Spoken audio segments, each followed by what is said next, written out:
Le syndrome de Cockayne est une maladie génétique rare. Elle est causée soit par la mutation sur le chromosome 5 sur le gène ERCC8 qui conditionne une protéine appelée CSA et qui cause le syndrome de Cockayne de type A, ou sur le chromosome 10 sur le gène ERCC6 responsable de la production de CSB qui cause le syndrome de Cockayne de type B. Un tiers des personnes qui sont atteintes par ce syndrome est dû à la mutation du gène ERCC8. Les 2 tiers qui restent sont dus à la mutation du gène ERCC6. C'est quoi le rôle de CSA et CSB? CSA et CSB ont un rôle dans la réparation par excision de nucléotides NER, couplés à la transcription pour enlever les adduits volumineux, mais aussi la mutation due aux UV. Lorsque l'ARN polymérase rencontre un dimère de thymine lors de la transcription, elle reste bloquée. Alors, elle est détectée par le système de réparation TCR. CSA et CSB, ainsi que des protéines de ce complexe, vont exciser le dimère et l'ARN polymérase pourra continuer la transcription. Dans le cas d'une personne atteinte de syndrome de Cockayne, la mutation persiste et la personne devient sensible aux UV. CSA et CSB ont un rôle dans le nucléus comme on a expliqué précédemment, mais elles sont aussi détectées dans la mitochondrie où elles sont impliquées dans l'élimination des bases oxydées par le mécanisme d'excision de bases. Altérer la transcription mitochondriale et son autophagie sont caractéristiques des cellules atteintes par ce syndrome. Mais on s'est toujours posé la question, qu'est-ce qui cause donc le vieillissement? Si CSA et CSB sont impliqués non seulement dans la transcription, mais aussi dans l'autophagie de la mitochondrie. Ce n'est qu'en 2015 que Maria Resti et son équipe à l'Institut Pasteur CNRS ont découvert que la protéine CSB a un rôle dans la dérégulation d'une sérine protéase. Cette sérine protéase HTRA3 est surexprimée chez les patients atteints de ce syndrome dû au stress oxydant. Cette protéase élimine un élément clé dans la mitochondrie qui est la polymérase gamma. Cette attaque provoque le vieillissement précoce. Explication de la manifestation de certains symptômes. La myéline favorise la transmission de l'influx nerveux d'un neurone à l'autre, ce qui est indispensable au bon fonctionnement du cerveau et des nerfs. Chez les personnes atteintes du syndrome de Cockayne, la myéline est peu à peu détruite, démyélinisation, dans certaines zones du cerveau, substance blanche. Puis les neurones eux-mêmes dégénèrent. Les neurones qui constituent le nerf impliqué dans la vision, le nerf optique, ou dans l'audition, le nerf auditif, sont également concernés. La silhouette particulière est due à l'absence de la graisse normalement située sous la peau, graisse sous-cutanée, et au développement insuffisant du muscle.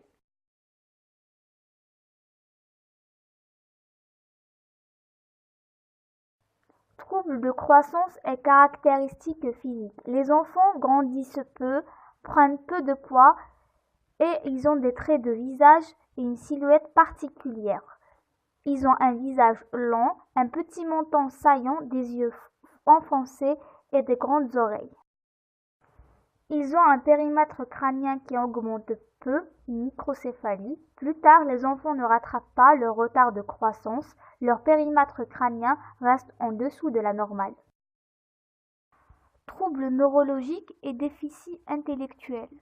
Donc les troubles neurologiques et les anomalies motrices apparaissent généralement dès l'âge d'1 an. Ainsi, la plupart des enfants apprennent à marcher. C'est ensuite que les troubles et le déficit intellectuel s'installent progressivement. Les enfants ont des difficultés à marcher et des troubles de l'équilibre et des mouvements volontaires, ataxie. Pour les difficultés intellectuelles, elles varient de légères à sévères. Certains enfants n'apprennent jamais à parler, pour d'autres le langage est difficile et le reste sont pauvres en langage. Troubles de l'audition. Les troubles de l'audition apparaissent dans la petite enfance, se traduisent par une diminution de réaction au bruit ou une perception très faible de son d'intensité normale. Sensibilité au soleil. Les enfants ont une peau très fine, sensible aux rayons ultraviolets. La moindre exposition provoque des coups de soleil sévères qui peuvent parfois laisser des cicatrices ou des taches foncées. Malvoyance. Des anomalies des yeux et de la vision peuvent apparaître au cours de l'évolution du syndrome et conduire à une baisse de vue importante, voire à la cécité, avec de lourdes répercussions sur le développement et la vie quotidienne. Anomalies dentaires. Les dents de lait peuvent apparaître tard, très petites, irrégulières et espacées. Plus tard, elles ne sont pas toujours toutes remplacées par une dent définitive. Angénésie dentaire. Parfois, les dents restent petites. Hypoplasie dentaire. Le diagnostic. Le plus souvent, le diagnostic est évoqué soit avant la naissance, dans le cas où la maladie est connue au sein de la famille, ou alors après la naissance suite à l'apparition de signes évocateurs de la maladie, comme le retard et les troubles de croissance, l'atteinte de la vue et de l'audition. Deux tests principaux doivent alors être faits. La mesure du taux de réparation de l'ADN. Pour ceci, le médecin procède à un prélèvement cutané, ceci dit, une biopsie de la peau. Simple à réaliser, sans danger et se fait sous anesthésie locale à l'aide d'un bistouri qui traverse la peau pour extraire un fragment dit des fibroblastes qui seront mis en culture puis irradiés aux ultraviolets afin de mesurer le taux de réparation de leur ADN, un taux qui est inférieur à la normale dans le cas où la maladie est présente. Les tests génétiques, c'est-à-dire la recherche des mutations au sein du génome, plus exactement au sein des gènes ERCC6 ou ERCC8, celui-ci possible à partir d'un échantillon de sang. Il existe aussi des examens complémentaires afin d'évaluer la sévérité et l'impact de la maladie, des évaluations psychomotrices et neurologiques où le médecin évaluera les principales acquisitions, marche et langage, ainsi que les performances intellectuelles comme le QI, la personnalité, les capacités cognitives. Des examens des yeux et de la vue, des bilans de l'atteinte auditive et enfin des analyses de sang et d'urine pour dépister les atteintes des reins et du foie.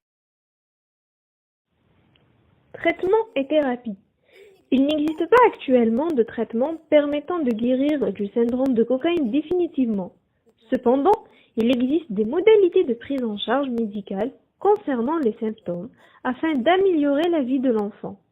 On retrouve la prise en charge de difficultés alimentaires, la faiblesse musculaire ainsi que l'atteinte neurologique peuvent empêcher certains enfants de se nourrir suffisamment. Il est alors plus approprié de donner des menus adaptés tout en privilégiant la texture et les aliments que l'enfant préfère. Dans les cas les plus difficiles, une sonde peut apporter directement les aliments dans l'estomac, ce qu'on appelle nutrition entérale. Une sonde qui est soit introduite dans le nez, sonde nasogastrique, ou directement branchée sur un petit bouton relié à l'estomac, mise en place au cours d'une intervention chirurgicale. Le traitement des anomalies oculaires, comme la cataracte et le strabisme.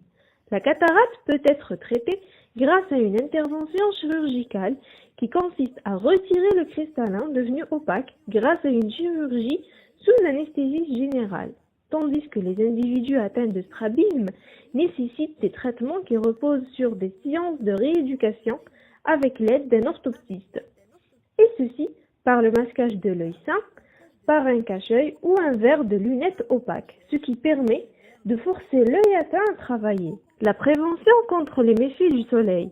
En raison de leur sensibilité au soleil, les personnes atteintes doivent se protéger des rayons ultraviolets ainsi que de certaines lumières artificielles, notamment le néon et les halogènes. Il est recommandé de leur faire porter des chapeaux à large bord, des vêtements qui ne laissent pas passer les UV et des cols fermés. L'utilisation de crème solaire avec un indice de protection 50+, et des déplacements en fin de journée sont recommandés. Les enfants doivent être suivis régulièrement par un dentiste en raison de leur sensibilité aux caries. Il existe aussi l'orthophonie qui permet de faciliter l'acquisition du langage et d'améliorer la communication verbale.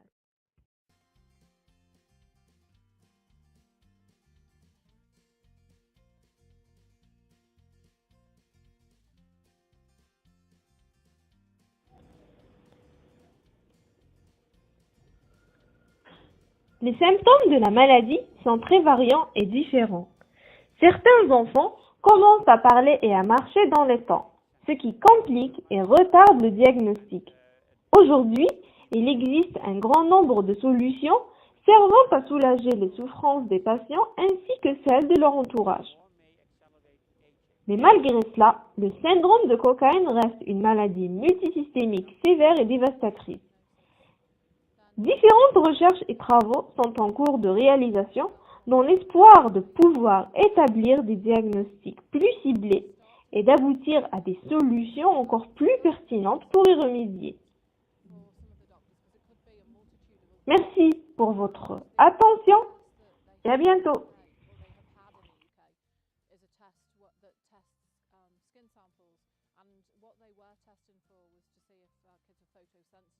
And some of kids that have Cockayne syndrome aren't photosensitive.